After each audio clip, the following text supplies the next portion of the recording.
فجر کی 2 سنتوں کے بعد یہ کلمہ پڑھ لو، دنیا دوڑتی ہوئی قدموں میں گرے گی، کامیابی ہی کامیابی انشاءاللہ۔ آج جو وظیفہ لے کر آپ کی خدمت میں حاضر ہوا ہوں، اس وظیفے کو کرنے کے بعد انشاءاللہ تعالی آپ کو کسی وظیفے کی ضرورت نہیں پڑے گی۔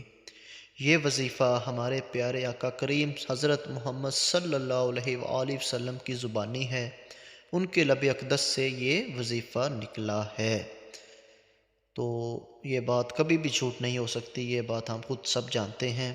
وہ تسبیح کون سی ہے؟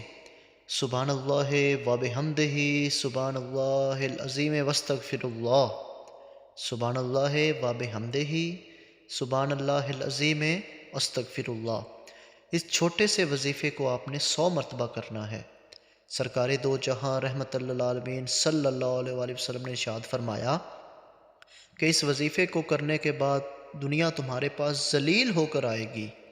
اس وظیفے کو فجر کی 2 سنت ادا کرنے کے بعد جو بھی کرے گا، دنیا اس کے پاس ذلیل و رسوا ہو کر خود آئے گی۔ آج کل ہمارا سب سے بڑا مسئلہ ذریعہ معاش ہے۔ ہر دوسرا شخص اسی پریشانی میں مبتلا ہے۔ انشاءاللہ تعالیٰ آپ یہ وظیفہ کریں۔